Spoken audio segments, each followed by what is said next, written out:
se você precisa de romper essas barreiras.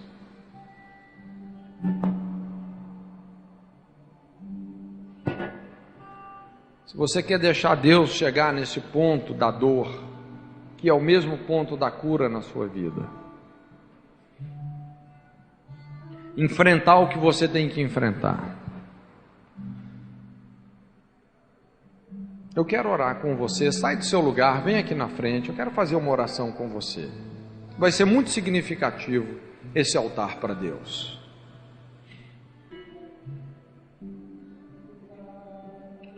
Eu não sei qual que é a sua Alemanha, mas se você tem uma Alemanha, talvez essa Alemanha seja um lugar, seja uma pessoa, seja um chamado, não sei.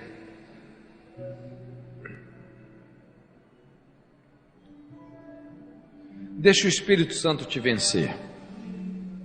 Obrigado porque as suas misericórdias se renovam nas nossas vidas, podemos celebrar a sua fidelidade e mais uma vez, como igreja reunida, como corpo de Cristo, Senhor, nós queremos concordar com a sua palavra, queremos abrir o nosso espírito para que o Senhor possa operar o nosso querer, o realizar, que o Senhor possa liberar sobre as nossas vidas uma medida de fé, de graça, de sabedoria, de entendimento.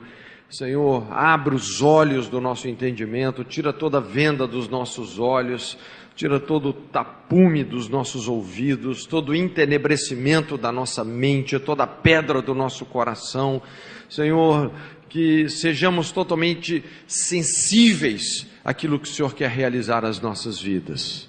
Senhor, glorifica realmente o Teu nome, invocamos, Senhor, o Seu Espírito sobre esse lugar, que Ele possa nos guiar soberanamente em todo o Seu conselho, em toda a Sua vontade, Pai, em nome de Jesus, amém, amém. Fique à vontade.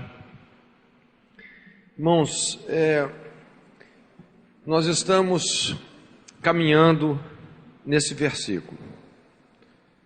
Procura apresentar-te a Deus aprovado, como obreiro que não tem do que se envergonhar, que maneja bem a palavra da verdade. Na verdade, o nosso termo não é o obreiro aprovado, é aprovados como obreiro. Isso, de certa forma, faz toda a diferença, aprovados como obreiro.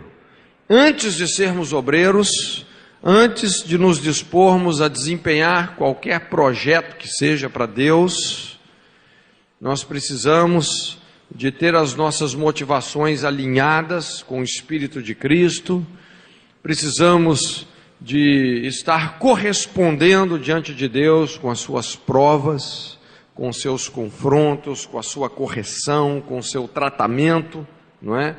E a partir disso, então, aquilo que Deus vai realizar através de nós, realmente vai ser algo que vai prevalecer para a vida eterna. Compartilhamos ontem à noite sobre os sintomas que qualificam uma pessoa reprovada, um quadro de reprovação. Demos aquela radiografia de uma pessoa reprovada, não é? Para a gente poder viabilizar um diagnóstico da nossa própria alma.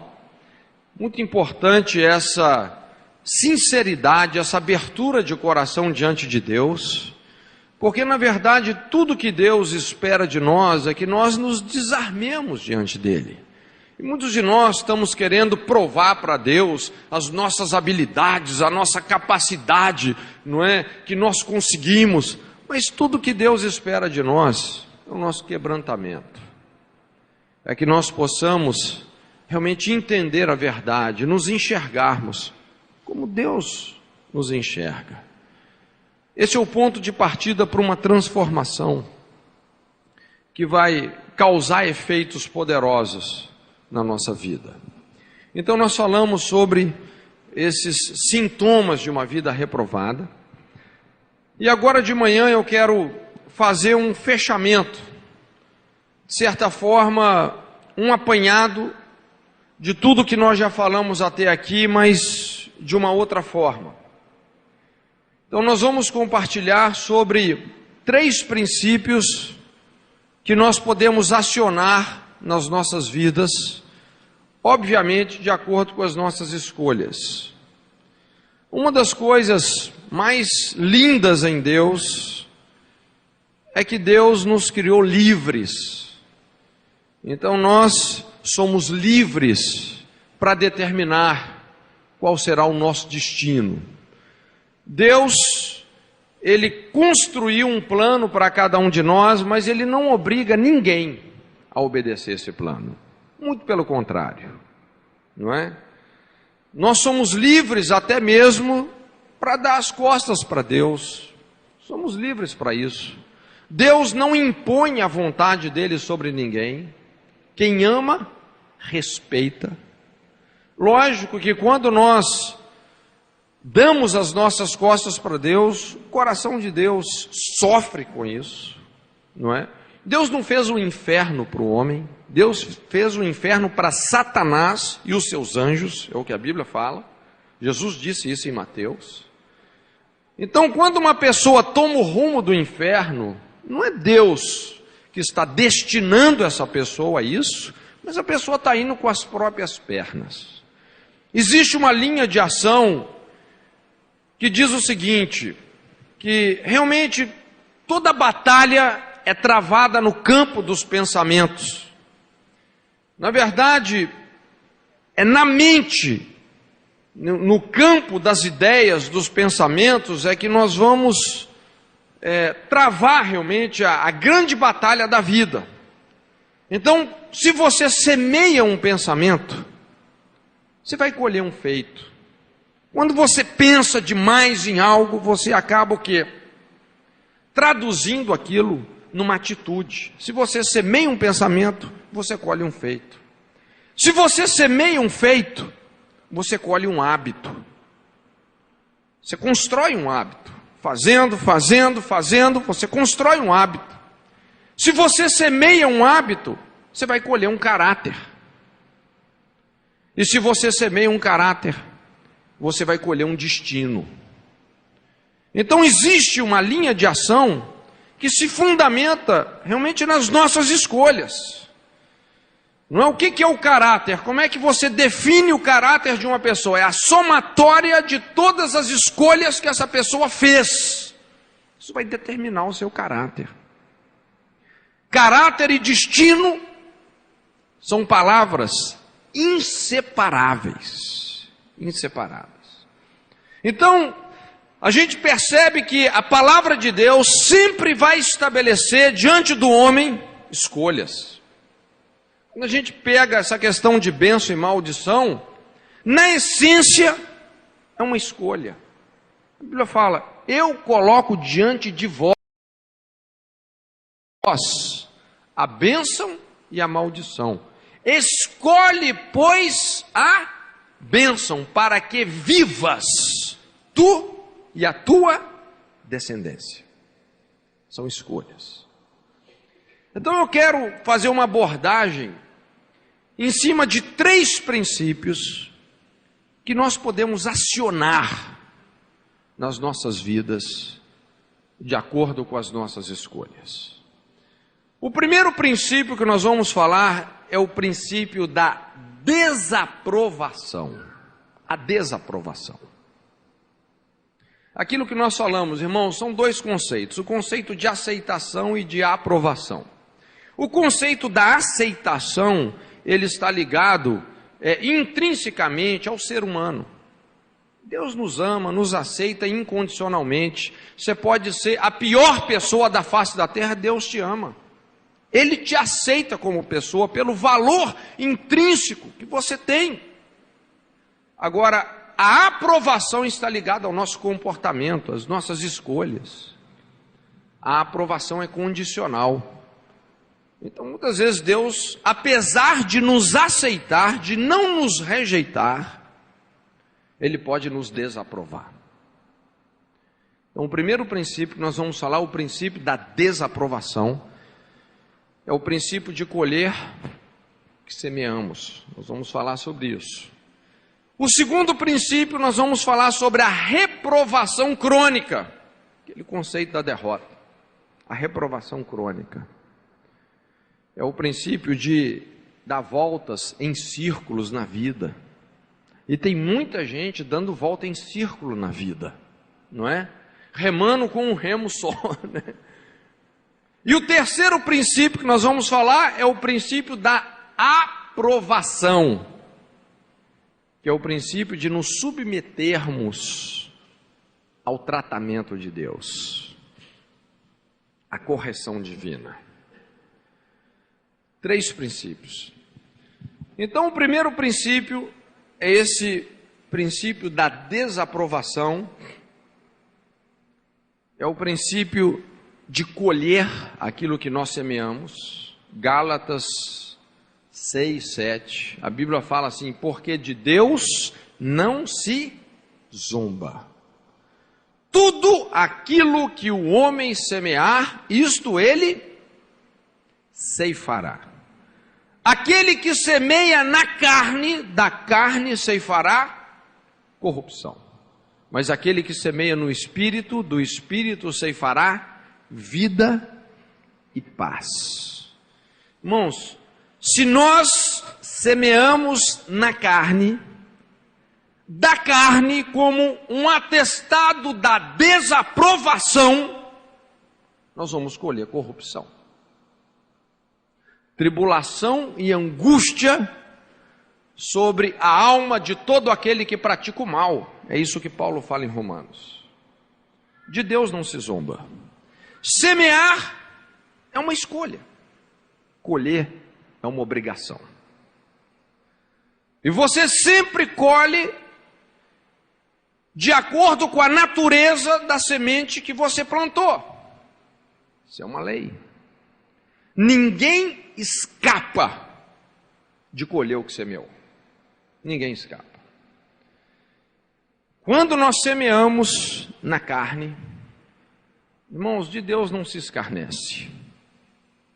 Lá na frente, ou nós mesmos, ou os nossos descendentes, vão colher o fruto daquela semente. Eu gostaria de caminhar com você nesse primeiro princípio, em cima da vida de um grande homem da Bíblia, um patriarca, um homem chamado Jacó. Eu creio que todos nós conhecemos bem a história de Jacó. E é muito interessante porque a história de Jacó foi exatamente a história de um homem que semeou muito na carne. A grande transgressão de Jacó é que Jacó queria colher bênçãos espirituais usando meios carnais. Já viu aquelas pessoas que elas querem ser abençoadas, elas querem prosperar, mas os meios que elas estão usando para isso são meios carnais, reprováveis por Deus. É interessante que quando você estuda toda a história de Jacó, você percebe que a vida dele foi construída em cima da índole de uma pessoa enganadora, suplantadora. É até interessante, né? Porque ele tinha um irmão gêmeo. Desde que os dois estavam lá no ventre da mãe de Rebeca, parece que já havia uma certa disputa entre os dois. Esaú nasceu primeiro, e Jacó já agarrou no calcanhar de Esaú, e já nasceu assim, agarrado no calcanhar do irmão, vou pegar no seu pé. Aí confirmaram essa índole, batizando o menino de enganador. Ô enganador, vem cá. Ô enganador, não faça isso. Já confirmaram a índole de enganador. E nós conhecemos toda aquela história, como Jacó negocia com Esaú. Esaú se vende a sua herança. Ali a gente não sabe quem é pior, se quem comprou, quem vendeu a primogenitura. Jacó comprou por um prato de lentilha a herança do irmão. E chega lá na frente, com mais uma atitude de sagacidade, de esperteza, de manipulação, Jacó, com o apoio da mãe, engana o pai, que já era um cego. Isaac já estava cego. Irmãos, a Bíblia fala assim: maldito aquele que fizer o cego errar o seu caminho. Ele engana o pai, que era um cego, se faz passar pelo irmão, e ali então ele rouba a herança do próprio irmão. Com isso ele cria um problema familiar sério, porque Esaú então o jura de morte. Ele agora tem que fugir. Ele foge lá para o deserto, para a casa do tio. Era como Deus estivesse falando assim: olha, Jacó, já que você é um cara muito esperto, já que você é muito sagaz, não é? Jacó era esse tipo de crente, assim, nascido na Espertolândia, não é? O cara levava vantagem em tudo, cara, cheio de truques, não é? Cheio de habilidades, logrando seus interesses, pisando nas pessoas. Ele falou: já que você é um cara assim, muito esperto, Jacó, eu vou te mandar lá para o seminário do pastor Labão. 20 anos de seminário. Foi um atestado de desaprovação. Irmãos, veja bem, se Jacó era um cara assim, esperto, Labão era PhD na arte de enganar. Labão, o cara era feroz. Não existe na Bíblia um modelo de liderança pior do que Labão. Só para você ter ideia do naipe do cara, do tipo dele, Labão, ele foi capaz de lançar as suas 2 filhas na arena de um casamento polígamo para ter vantagens financeiras. Olha só o que o cara fazia. Ele chegou a trair a sua filha Raquel na noite de núpcias. Você sabe o que é um pai trair a filha na noite de núpcias? Raquel devia dormir com Jacó, ele tirou Raquel e colocou a irmã. Traiu Raquel com a irmã mais velha dela. Tudo obra de Labão. Um homem que não tinha limites para manipular, para enganar. O que eu quero dizer, irmãos, é que Deus tem um Labão para cada Jacó. É isso que eu estou dizendo. Jacó era esse cara muito esperto, ele enganou o irmão, ele roubou a primogenitura, agora tinha herança dobrada. Ele então foge. Lá em Gênesis 28:15, é como se Deus pegasse ele aqui pelo colarinho e fala assim: Jacó, você pode até fugir do seu irmão, mas de mim você não foge. Não te deixarei até que eu tenha feito em ti tudo aquilo que eu te tenho falado, e eu vou te trazer de volta a esse lugar. Você vai ter que enfrentar essa situação da qual você está fugindo hoje. Você vai ter que voltar aqui. Então, por 20 anos, lá no seminário do pastor Labão, por 20 anos, Jacó colheu os frutos daquilo que semeou na carne, sendo desaprovado. Deus foi cavando em toda essa índole manipuladora de Jacó. Deus foi tratando com ele, não é verdade? Através da liderança de Labão. Por 20 anos. Deus o desaprovou. Então aqui vem também aquele famoso princípio bíblico muito tremendo de cavar nos vales. Vamos entender o que é isso. Ezequiel 3:22, a Bíblia fala assim: a mão do Senhor estava sobre mim ali, e ele me disse: levanta-te, sai ao vale e ali falarei contigo. Mais na frente, a Bíblia fala, Deus fala para o profeta então cavar nos vales. Vamos entender o que significa isso na nossa realidade. Quando a Bíblia fala sobre os vales são os lugares baixos da vida. E é lógico que muitos de nós queremos estar sempre no topo, não é isso? Sempre no pedestal. Não importa os meios, as motivações que nós estamos usando para chegar lá em cima onde nós queremos chegar, não é isso? E muitas vezes é usando meios carnais, infelizmente, meios corruptos, corrompendo o nosso coração, as nossas motivações, enganando pessoas, pisando em outras, manipulando situações. A gente chega lá em cima. Pessoas chegam lá em cima assim? Chegam. Só que chega no momento que a pessoa chega tão lá em cima que ela vai esbarrar em Deus. Isso é o problema. A Bíblia fala: homem algum se estabelecerá pela impiedade. Aí Deus fala assim: meu filho, vamos descer lá no vale. É quando você está lá em cima, tudo muito bem na sua vida, tudo estabelecido, só que chega um momento que Deus te dá uma gravata. E de repente várias coisas na sua vida começam a despencar mesmo. Começa a despencar.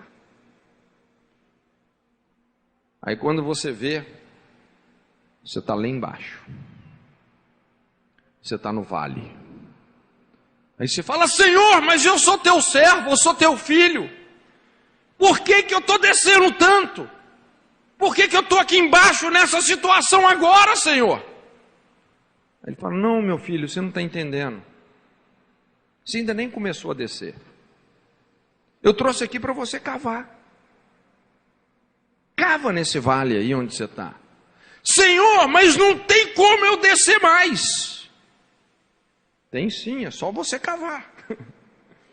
E aquilo que você achou que não tinha como você perder, você perde. E você vai cavando naquele vale.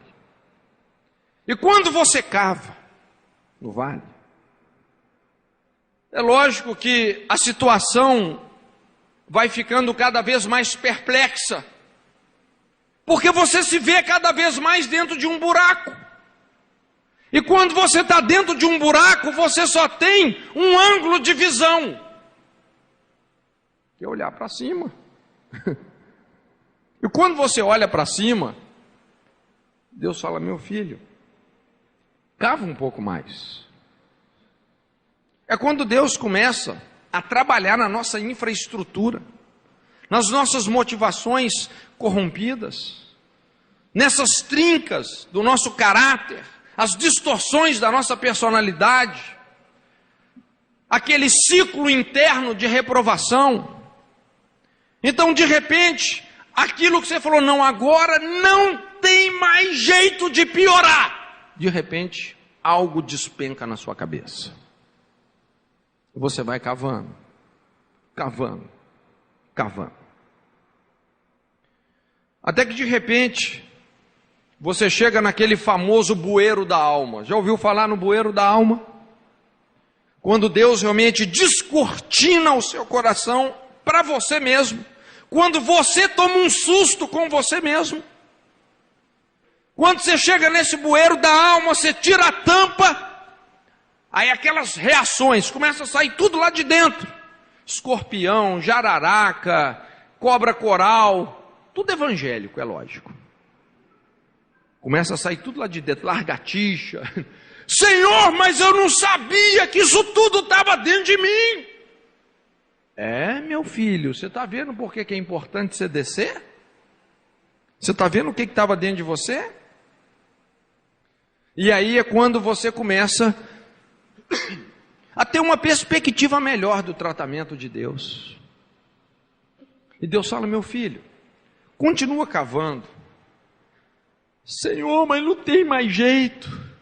Não tem nada de pé na minha vida. Não tem como eu descer mais. Você que pensa. E de repente vem mais algumas doses de humilhação, não é? De vexame, de desonra. Você vai descendo, descendo,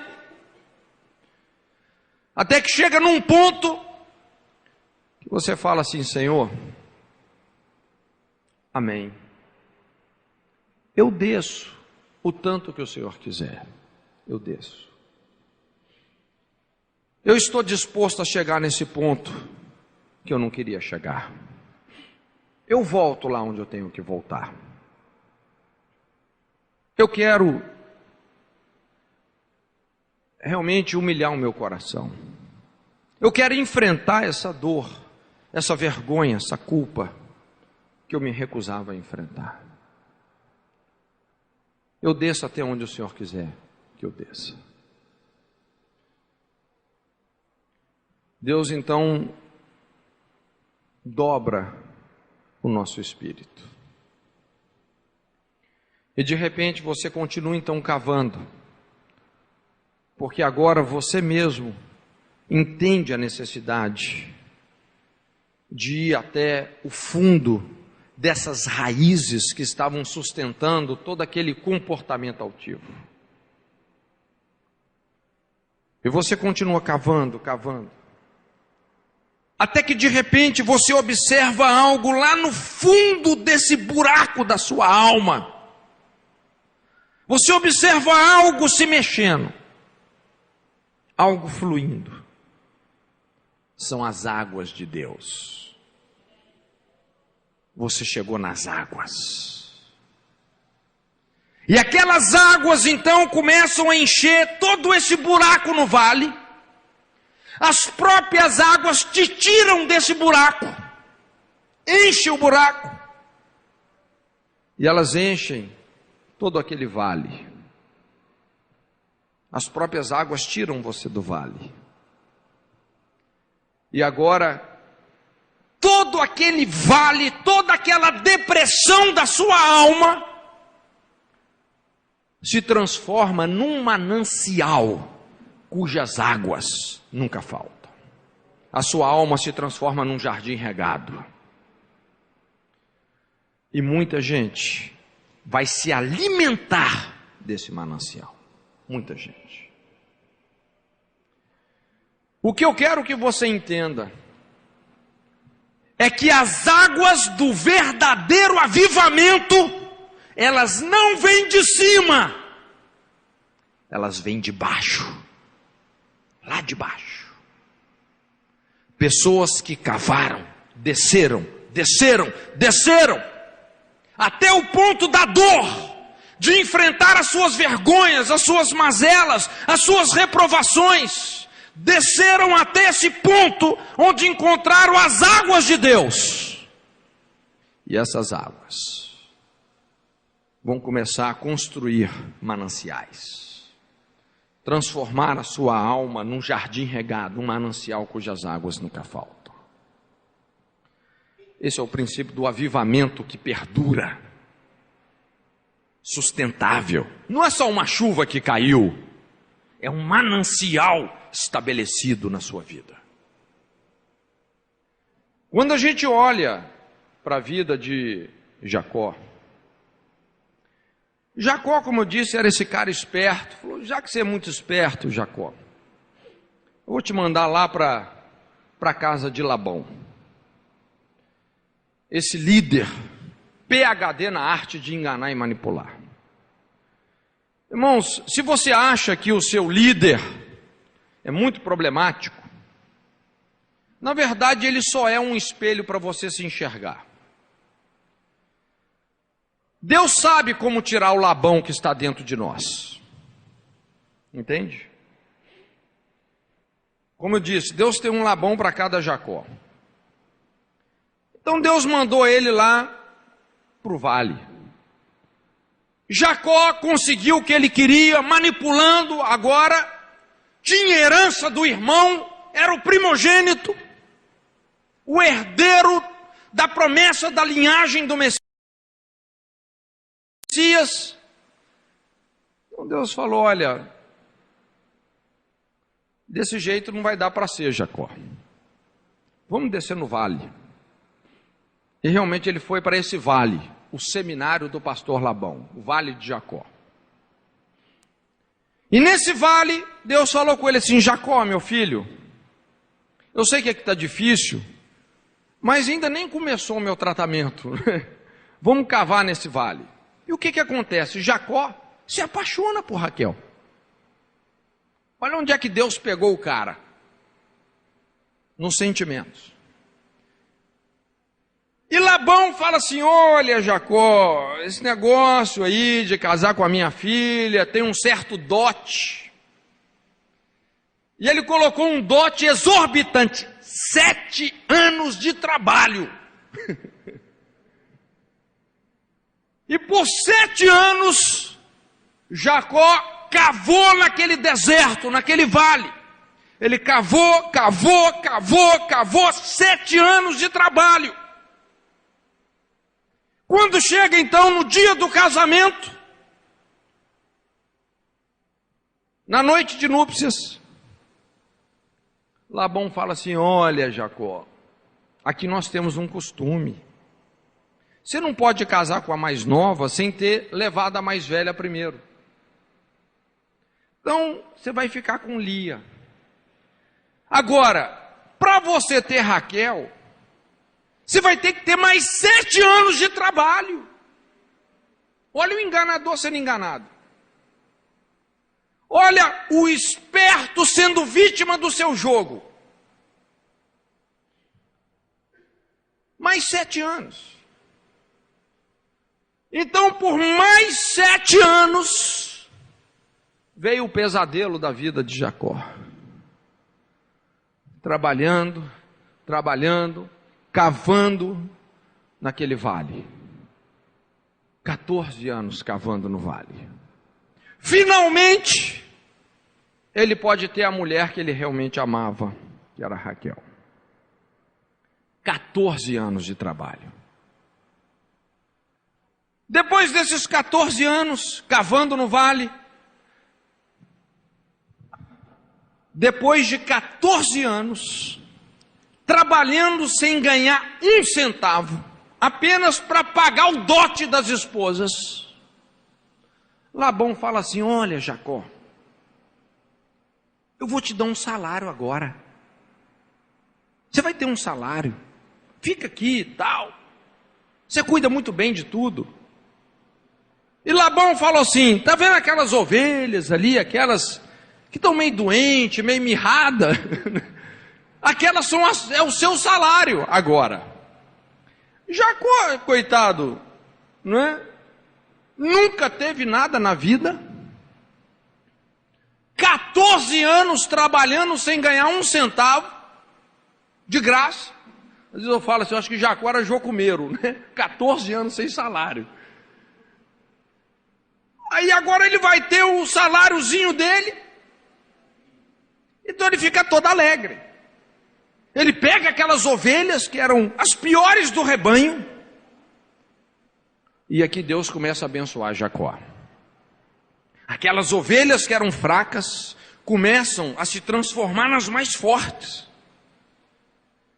Aí chega lá Labão e fala assim, olha Jacó, tem um problema rapaz, essas ovelhas aí não vão poder ser mais suas, passa essas para mim, as suas são aquelas outras que estão ficando mirrada, fraca. E como ele era o dono da propriedade, Jacó tinha que acabar aceitando o negócio. E assim, Labão ia mudando o salário de Jacó. Irmão, sabe o que a Bíblia fala? Que por mais de 10 vezes, Labão mudou o salário de Jacó. Sempre enganando, sempre dando o pior para Jacó, tirando o melhor, manipulando aqui, manipulando ali. E Jacó foi então descendo, descendo, descendo, cavando nos vales, cavando nos vales, cavando nos vales. 20 anos assim. 20 anos. Até que chega um momento que Deus fala assim: Jacó, agora você precisa de chegar na raiz do problema da sua vida. O seu tratamento nesse lugar acabou. Volta lá para sua casa. Depois que Deus tirou tudo isso, Deus abriu o bueiro da vida de Jacó e tirou o Labão que estava lá dentro. Deus fala assim: Jacó, você tem que olhar dentro dos olhos do seu irmão e se reconciliar com ele. Mas Esaú, a intenção era assassinar Jacó. E é quando então Jacó chega no fundo desse buraco, que é o famoso Vale de Jaboque, o lugar das águas. Quando ali sozinho, ele, Deus, ele e o Senhor Jesus. Irmãos, e tem momentos na nossa vida, não adianta você pedir oração para o pastor, para os irmãos, para as irmãs, é você e Deus, não adianta, é você e Deus. É esse ponto da dor. Ele chega ali no Jaboque, e é quando ele toma uma decisão, e ele fala assim: Senhor, nem que isso me custe a vida, mas eu me reconcilio com meu irmão. Essas barreiras vão cair. Nem que isso me custe a vida. Ali foi o Calvário de Jacó. É quando ele chega no ponto das águas. É quando as águas de Deus transformam a sua índole, o seu caráter. Não te chamarás mais Jacó, suplantador e enganador, mas Israel. Como príncipe lutastes com Deus e prevalecestes. Essa foi a história de Jacó. A história de um homem que cavou no vale, até as últimas consequências. E por fim, realmente, ele deixou de ser uma pessoa desaprovada. Ele deixou de ser uma pessoa desaprovada. Mas eu quero que você entenda esse princípio da desaprovação. De Deus não se zomba. Você vai colher aquilo que você semeou. Todo aquele que semeia na carne, da carne ceifará corrupção. Não adianta você querer conquistar bênçãos espirituais, uma posição, um título, um ministério, usando meios carnais, pisando em outros, controlando outros, manipulando outros, forçando a barra, se impondo, agindo com astúcia, com sagacidade, com truques, com manhas, com artimanhas. Nós vamos colher todo um processo de desaprovação. E a margem aqui realmente é estreita, não é? A margem de aprovação aí é estreita. O segundo princípio que nós vamos falar é o princípio de andar em círculo. A reprovação.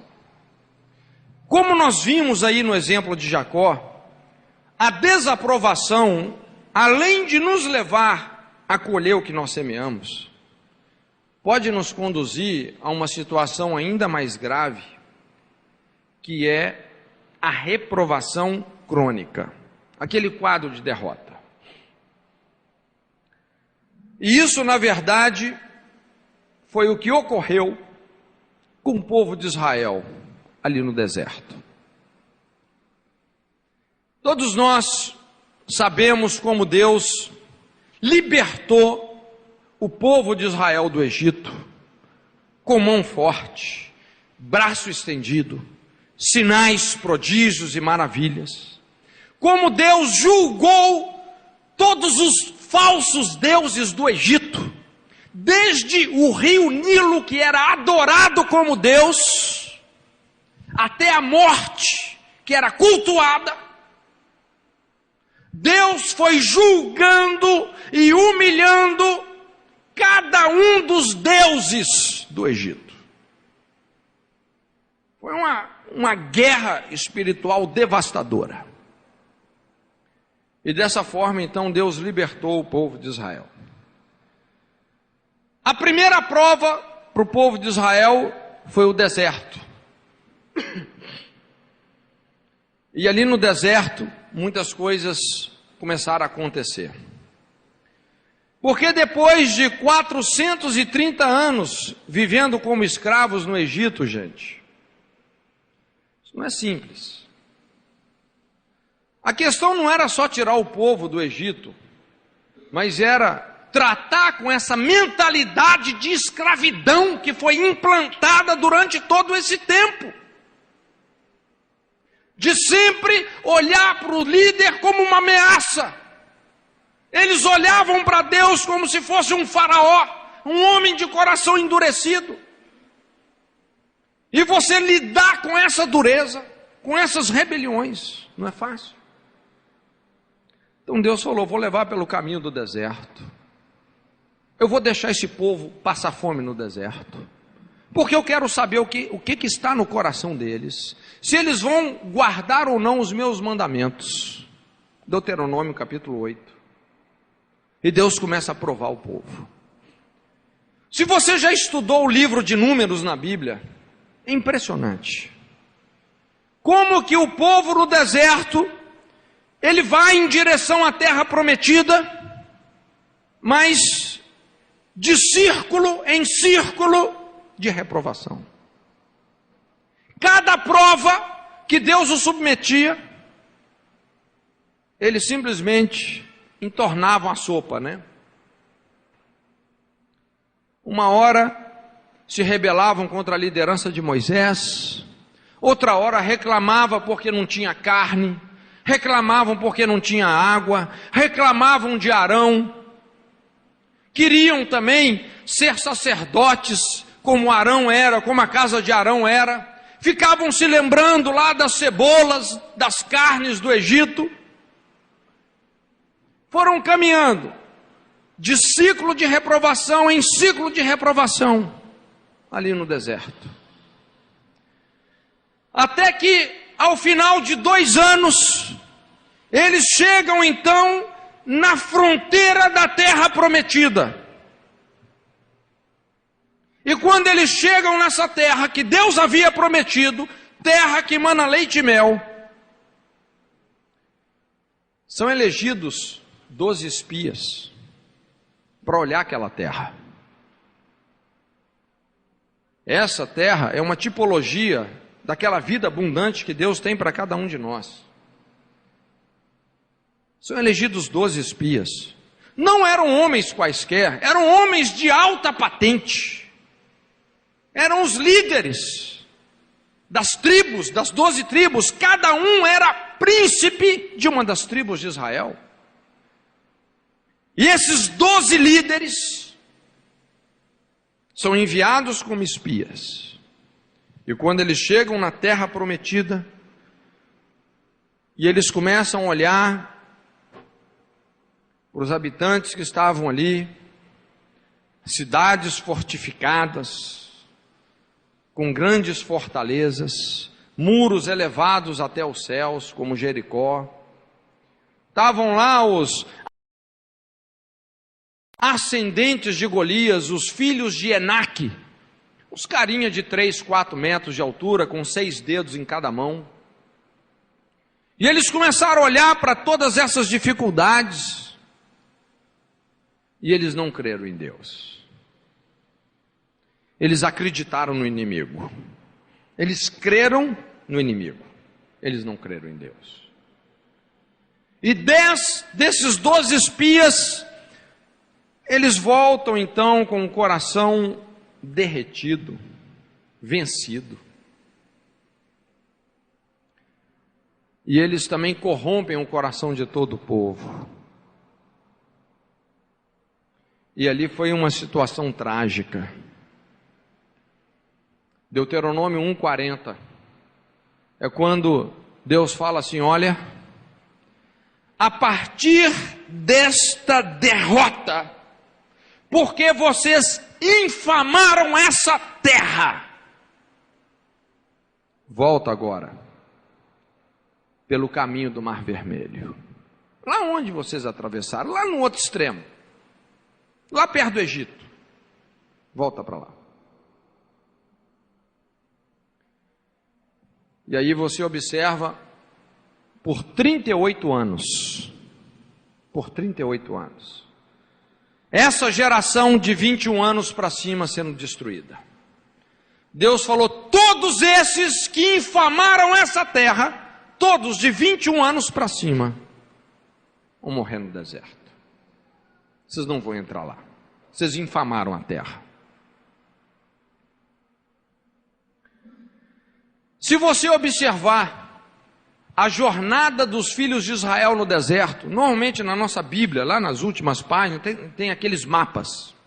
Você olha lá, o mapa das jornadas dos filhos de Israel no deserto. É um círculo, tangenciando o Egito e tangenciando a terra prometida.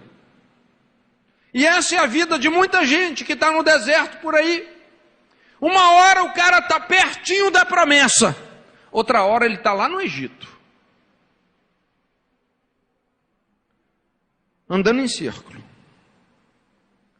Então essa, gente, é a lei do deserto. Ou você sai aprovado, ou você não sai, você morre. Isso é muito contundente, é muito real.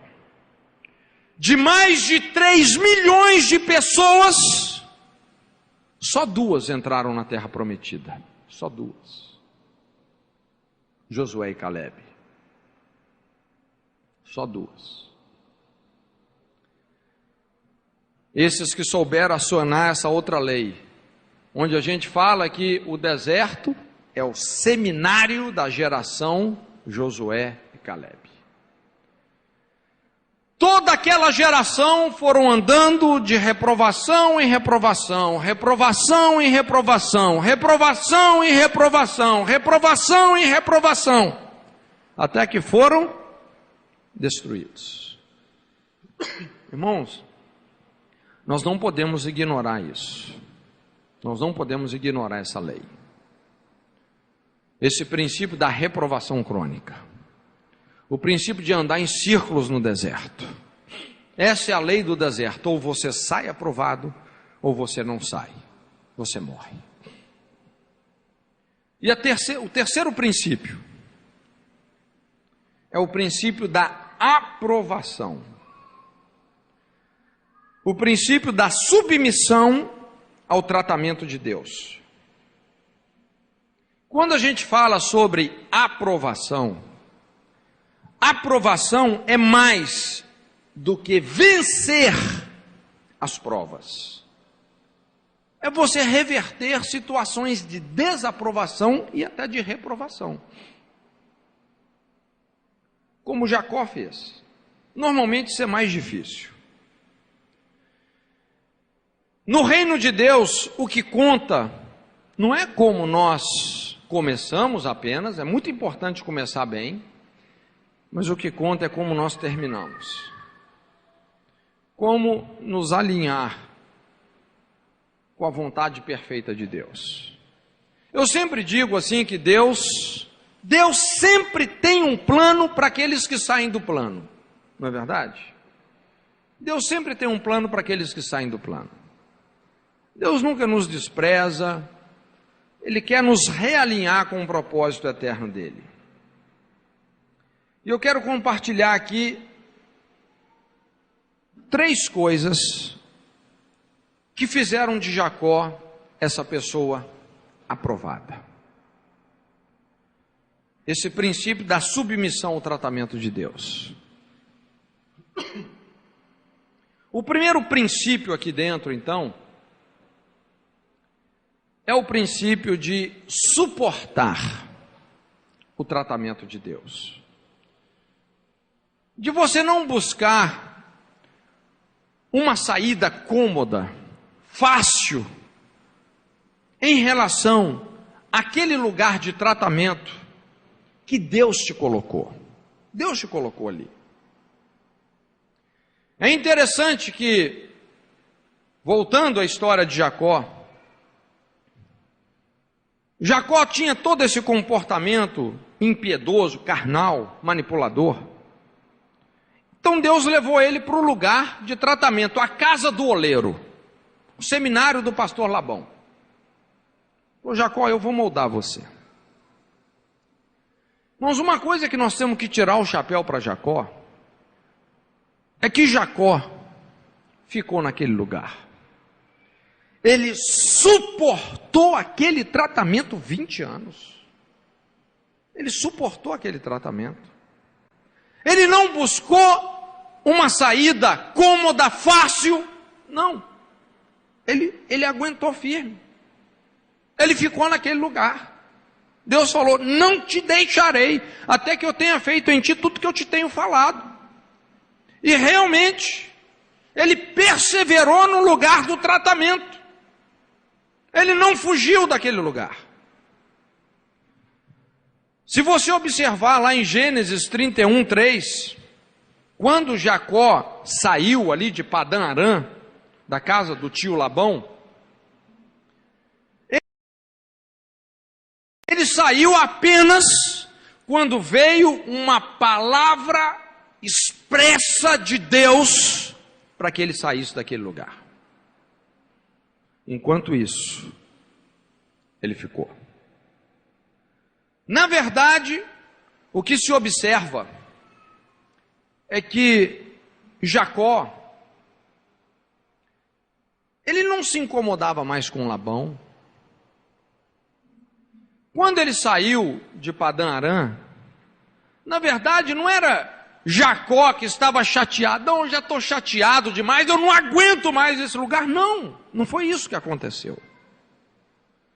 Eram os primos de Jacó, os filhos de Labão, que estavam contrariados com Jacó, porque Jacó, apesar de todas as manipulações de Labão, Jacó havia prosperado muito mais, enriquecido muito mais do que Labão. Então, os primos dele estavam olhando já torto para Jacó. Pô, mas esse cara, por que ele está mais rico que a gente? Então, Jacó estava bem. Labão não incomodava mais Jacó. Aquilo que eu falei. Sempre quando Deus vai te levar a alguma mudança ministerial, Ele nunca vai te tirar de um lugar se você estiver angustiado, atribulado, oprimido. Não. Isso é sinal. Você ainda precisa de tratamento ali. Deus só tira você de um lugar quando você não quer sair mais. Não, eu não quero mais sair. Eu estou bem aqui. Eu aprendi a conviver vitoriosamente com Labão. Labão não me incomoda mais. O Labão que está dentro de mim já foi arrancado. Aí Deus fala: meu filho, agora é a hora de você sair. Agora você está liberado para o plano que eu tenho para você. Então veja bem, gente, que Jacó suportou o tratamento de Deus. Suportou. Se Deus te levou para um lugar para trabalhar na sua índole, no seu caráter, fique ali. Não saia dali enquanto a palavra de Deus não vier legitimamente ao seu coração. É interessante quando Deus levou Israel lá para o cativeiro, Jerusalém, foi lá para a Babilônia, por causa da impiedade, da idolatria da cidade. E Deus avisou por muitos anos: olha, se vocês não se arrependerem, a terra vai vomitar vocês. Vocês vão ser desterrados. Vocês vão para um lugar de cativeiro. Mas eles endureceram o coração. Então chegou num ponto que Deus falou: agora não tem mais volta. Vocês vão ser levados para o cativeiro, para esse lugar de tratamento lá em Babilônia. E aqueles que não forem para a Babilônia de bom coração, vão morrer. A peste, a espada, vai consumi-los. Todos aqueles que não foram de bom coração para a Babilônia, 70 anos em Babilônia, morreram. Mas muitos foram para a Babilônia. E essa foi uma das lições mais tremendas de Deus para Israel, porque o que mais tinha na Babilônia era o quê? Ídolos. E qual foi o problema de Israel? Idolatria. Depois desse cativeiro em Babilônia, eu vou te falar um negócio: judeu tem problema com muita coisa, menos com idolatria. Porque naqueles 70 anos de cativeiro,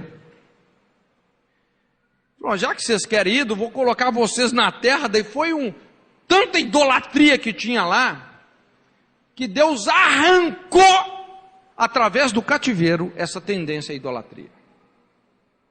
Acabou o problema de idolatria, né? Mas eles tiveram que ficar lá no cativeiro 70 anos, o tempo do tratamento de Deus. Então não busque uma saída fácil. Irmãos, muitos de nós, literalmente, Deus nos leva assim para um lugar de tratamento, de cativeiro. Não é? É aquela gravata de Deus. Fica aí, se submete, se flexibiliza diante da correção de Deus. Foi isso que Jacó fez. Quando Deus falou para ele ir embora, na verdade, a direção de Deus era mais um confronto, porque Deus não falou apenas: Jacó, o seu tempo aqui acabou, sai da casa de Labão. Deus deu uma direção para ele. Qual foi a direção que Deus deu para Jacó? Volta lá no seu irmão agora. Olha, entre ficar com Labão e enfrentar Esaú, é aquela coisa, estava entre a cruz e a espada. E ele fala: Senhor, eu vou te obedecer. Aí vem aqui o segundo princípio para você ser aprovado. É o princípio de você ser autorizado pelas autoridades em questão. Deixa eu te falar uma coisa. A Bíblia fala assim, que o coração do rei está nas mãos do Senhor. Fala assim: como ribeiros de água, assim é o coração do rei nas mãos do Senhor, para onde quer ele o inclina. Irmãos, olha, Deus inclina o coração de qualquer líder. Essa é uma das maiores provas que uma pessoa de fato aprovada por Deus tem que passar. Nós vamos afundar o prego aqui um pouco mais, né? É a famosa prova de você ter que se submeter à liderança de um líder injusto, imaturo. Quantos aqui já tiveram um líder injusto? Todos nós já tivemos, ou já fomos. Eu já fui um líder injusto, imaturo na vida de muita gente, né? Muita gente que já sofreu comigo por aí. Irmãos, eu vou te falar um negócio. O funil aqui é estreito. Mas se você quer ser uma pessoa aprovada, você vai ter que ter a bênção de Labão. Isso é um caminho estreito. Você lembra de Davi? Davi se levantou, Deus o levantou realmente com uma unção tremenda, derrubando Golias. Portas ali começaram a se abrir para Davi. Ele foi estabelecido, depois de vencer o gigante, o herói dos filisteus, o rei Saul colocou ele como chefe do seu exército. Esse cara tem que ser o chefe do exército, não é? Era o herói. E Deus começou a abençoar as saídas e as entradas de Davi, as guerras que Davi combatia, realmente eram resultados poderosíssimos, porque Deus era com Davi. E Davi começou a fazer tanto sucesso, ter tantos resultados. Certa vez, as irmãzinhas de Israel criaram um corinho. Saul matou seus milhares, Davi matou dezenas de milhares. Quando Saul ouviu esse corinho, esse CD novo, porque deram a mim milhares e a eles dezenas de milhares? O que esse cara quer mais senão o meu reino? E um espírito de ciúme entrou em Saul. E o negócio de Saul era pregar Davi na parede com a lança. Você já teve assim um líder atirador de lança? Que quer te espetar na parede de todo jeito? Irmãos, por quase 14 anos, Davi tinha que ficar fugindo de Saul, sem desonrá-lo. Davi teve a oportunidade de acabar com Saul. E ele falou o quê? Longe de mim tocar no ungido do Senhor. Agora veja bem, Saul não era ungido do Senhor coisa nenhuma. Davi era ungido do Senhor. A unção já havia se retirado de Saul. Estava sobre Davi. Ele já havia sido ungido por Samuel. Agora, olha o coração de Davi. Ele respeitava a posição de Saul. Ele respeitava Saul como sendo ungido do Senhor, quando ele não era ungido do Senhor. Isso fez toda a diferença. Você está entendendo? Isso fez toda a diferença. Essa é a bênção. A prova de você passar por esse crivo de uma liderança injusta, perseguidora. Foi isso que aconteceu com Jacó. Irmãos, o que ocorreu? Quando Deus falou assim para Jacó ir embora, ele deu uma derrapadinha aqui, um pequeno deslize. Porque Jacó, ele realmente conhecia como Labão. Labão era terrível, gente. O cara era manipulador mesmo. Então ele pensou assim, se eu for conversar com Labão, tentar explicar para Labão que eu vou sair da igreja dele, esse negócio vai ser uma carnificina. Então ele fala o seguinte, ele fez o seguinte, ele ajuntou todos os seus filhos, as famílias, os rebanhos, tudo que ele tinha, uma grande caravana. E na calada da noite, bem na surdina, na ponta dos pés, Jacó vai embora. Silenciosamente ele vai embora. Depois de 3 dias, Labão dá uma olhada assim, começa a sentir falta de alguma coisa, de outra, né? Cadê Raquel? Cadê Lia? Cadê os netos? Cadê os rebanhos? Cadê Jacó? O salafrário foi embora. E o que a Bíblia fala é que Labão se enfureceu tanto por Jacó ter ido embora, que ele partiu para cima.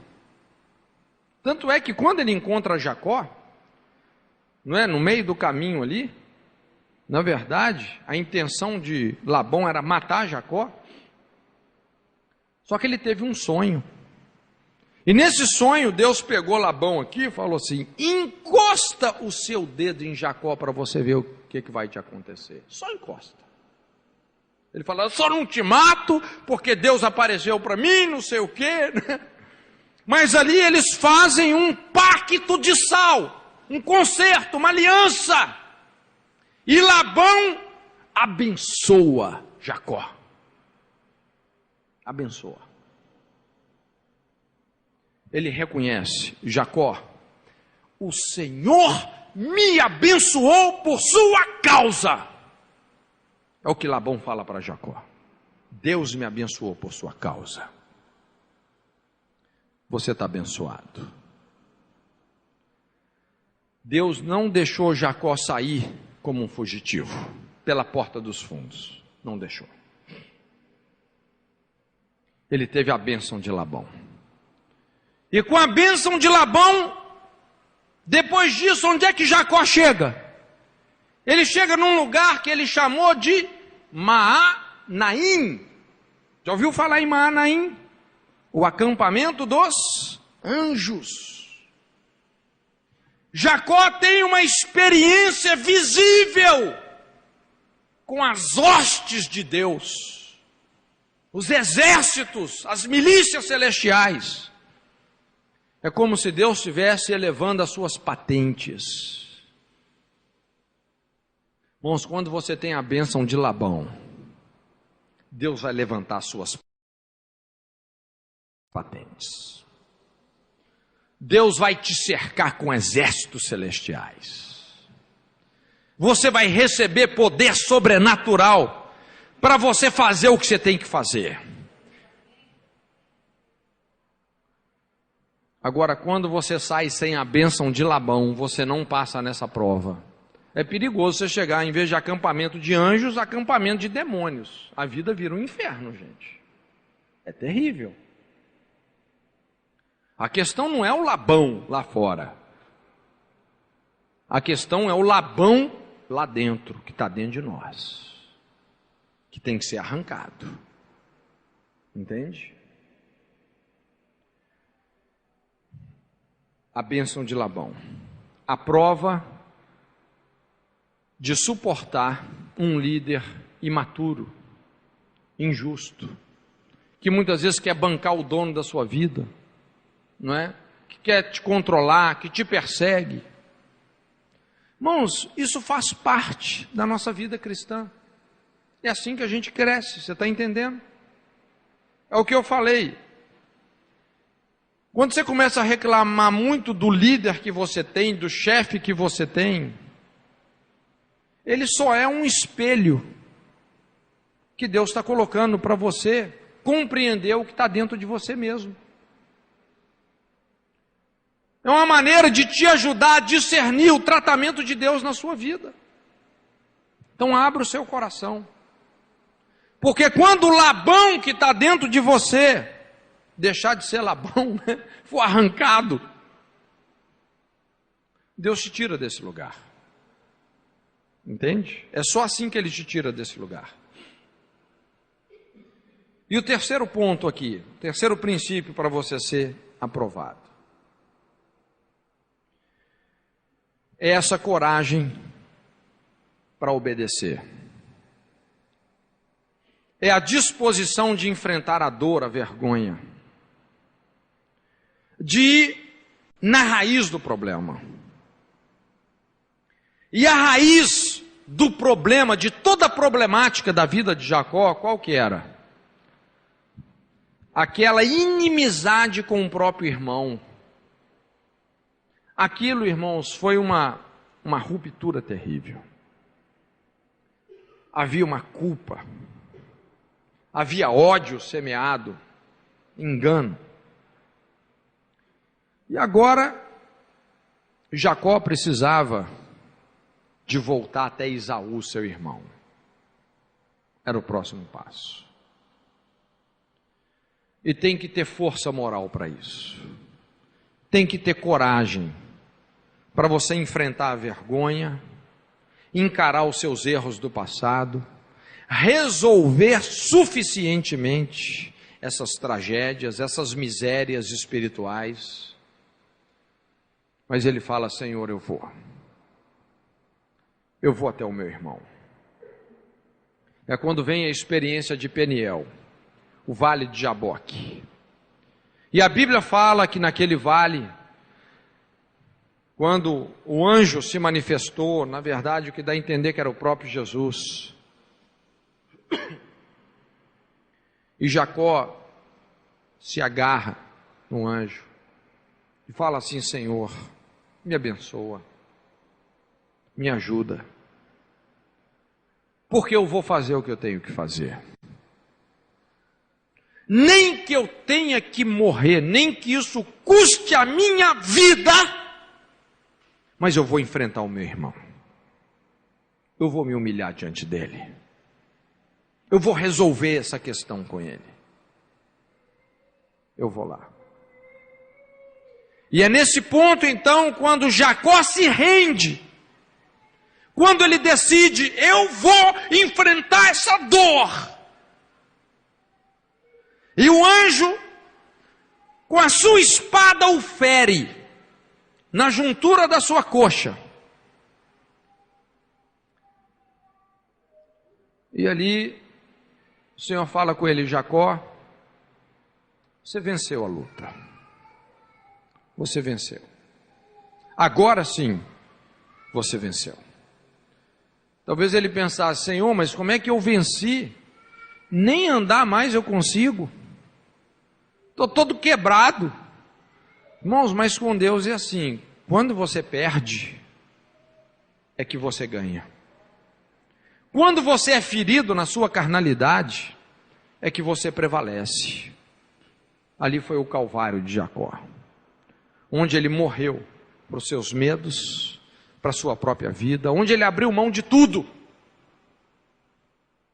onde ele decidiu enfrentar o que ele tinha que enfrentar. Naquele momento, a índole de Jacó foi transformada. Deus falou: olha, não te chamarás mais Jacó, mas Israel. Você é um príncipe de Deus agora. O seu caráter é outro. Esse é o avivamento do caráter transformado. Não te chamarás mais Jacó, agora você é Israel.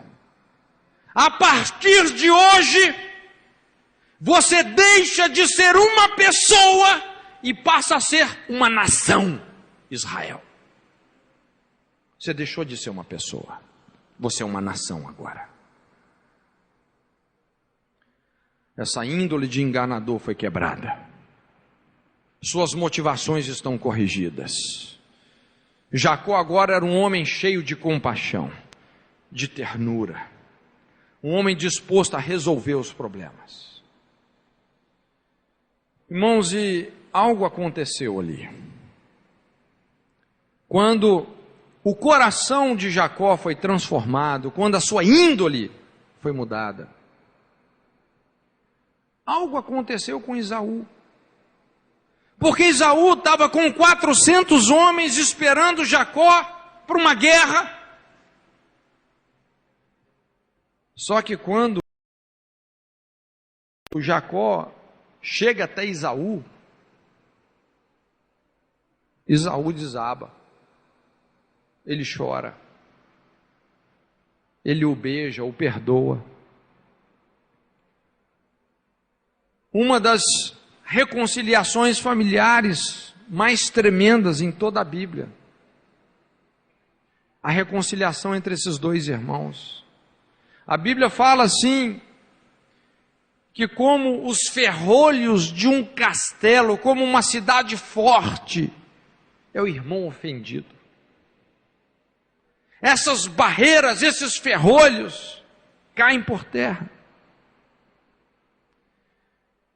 Agora, qual foi a chave da transformação do coração de Esaú? A mudança do coração de Jacó. Irmãos, o que eu quero dizer? Muitas vezes, nós estamos enfrentando situações difíceis na nossa vida. A gente fala assim: Senhor, eu não aguento mais a minha esposa. Senhor, muda ela, aquele jeito dela ser. Senhor, eu não aguento mais o meu marido, esse beberrão, violento. Muda ele, Jesus. Ah, Senhor, eu não aguento mais o meu líder de célula, o meu pastor, é muito imaturo. Ah, Deus, eu não aguento mais esse patrão, esse mão de vaca. Transforma ele, Jesus, faz a obra. Mas, irmão, sabe o que tem que mudar? Primeiro é a nossa oração. Senhor, muda a mim. Que eu seja o milagre, não as circunstâncias, não as pessoas, que eu seja o milagre. E quando Deus nos transforma, as circunstâncias mudam, as pessoas se transformam, porque nós estávamos sendo o pivô da situação. Quando Deus transformou a índole de Jacó, as barreiras caíram no coração de Esaú. E uma grande reconciliação aconteceu. Só depois disso, Israel cresceu e se multiplicou. Não existe verdadeiro crescimento, verdadeira multiplicação sem reconciliação. Esse é o princípio da aprovação. É você suportar o tratamento de Deus, é você suportar a prova de ter que passar por uma liderança injusta e imatura, e a coragem de obedecer. Você ir até o ponto onde Deus quer que você vá, restituindo, resolvendo tudo aquilo que precisa de ser resolvido. Irmãos, essa é a matemática de Deus. É uma equação muito simples. Provados mais aprovados igual a transformados. Essa é a chave da transformação. É você ser aprovado nas provas que Deus está oferecendo a você. É assim que nós crescemos, que nós somos transformados de fé em fé, de glória em glória, atingindo a estatura de varão perfeito em Cristo Jesus. Esse é o caminho. Então curva a sua cabeça agora, em nome de Jesus.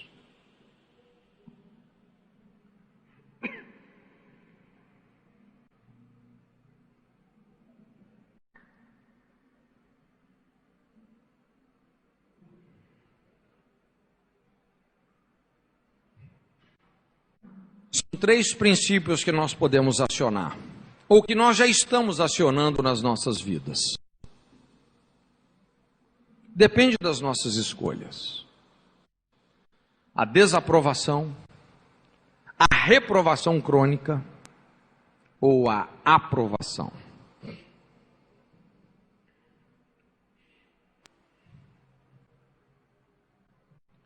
Deixa o Espírito Santo falar com você. Te dá um entendimento de como a sua vida espiritual está situada. O mais importante é como você vai terminar. São as suas decisões a partir de agora. Talvez até aqui você vem sendo desaprovado por Deus, ou até reprovado cronicamente. Talvez hoje você se encontre num lugar que é um cativeiro. É a casa do oleiro, é o seminário de Labão para você. Onde Deus está tratando com a sua índole corrompida. Suporta o tratamento. Não busca comodidade, não. Aguenta firme. Toma cuidado para não entrar na reprovação crônica, porque isso pode ser fatal, mortal. Talvez você vai ter um caminho, um terreno a reconquistar, suportando o tratamento de Deus, passando por essa prova de suportar uma liderança injusta, imatura, descendo até o ponto das águas, enfrentando toda dor, toda vergonha, todo medo, toda culpa que você tem que enfrentar, indo nas pessoas que você precisa de ir, se reconciliando com as pessoas que você precisa de se reconciliar, reconstruindo pontes que foram destruídas. Se abra para o tratamento de Deus. Talvez o maior segredo da vida é você amar a correção. E quando Deus nos corrige, Ele faz porque Ele é o nosso Pai. Ele é o Pai que nos corrige, que nos ama.